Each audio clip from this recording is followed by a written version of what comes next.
Christophe Delfeld, directeur RSE de GRT Gaz. Classiquement, ma mission, c'est tout d'abord de définir la stratégie et la politique RSE, et puis bien sûr, s'assurer de son déploiement, de sa mise en œuvre au travers d'un plan d'action qui est suivi, son animation, sa gouvernance.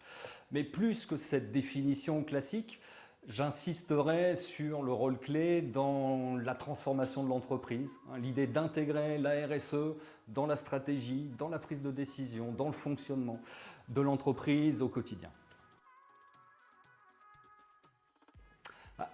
L'objectif de ce rapport, c'est justement de rendre compte de la réalité de la transformation de l'entreprise.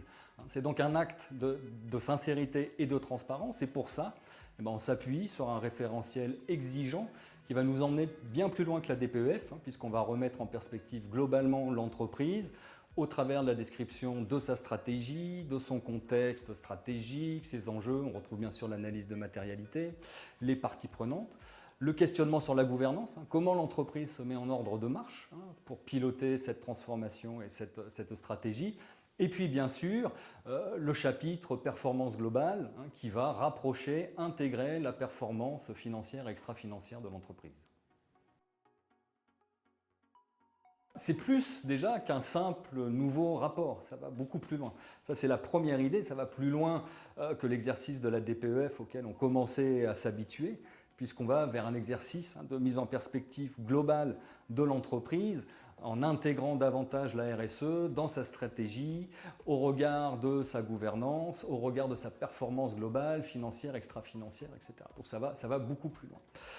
Deuxième point, ça questionne, ça c'est important, le référentiel est exigeant, il nous amène à réfléchir sur un ensemble de thématiques autour de la stratégie, l'environnement contextuel, les parties prenantes, et tout ça finalement nourrit un dialogue interne à l'entreprise, y compris avec les instances décisionnaires, et nous incite, nous place sur un chemin de progrès, de questionnement qui va dans le bon sens.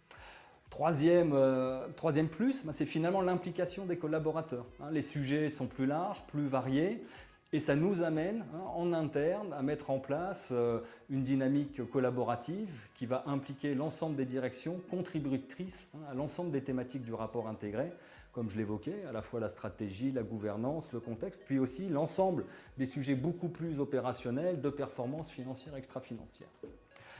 Quatrième point, finalement tout ça va créer une mine d'informations extrêmement utile pour nourrir la communication de l'entreprise, sa communication extra-financière, mais pas seulement, sa communication interne tout au long de l'année ou encore sa communication externe pour nourrir, par morceaux j'allais dire, par patch, la communication sur les réseaux sociaux et par les divers médias disponibles. Et puis enfin, ça augmente la satisfaction des parties prenantes. Notre conseil d'administration a souligné la qualité, la profondeur de ce nouveau rapport intégré qui place, je cite leurs mots, qui place GRT Gaz à leurs yeux parmi les meilleures pratiques.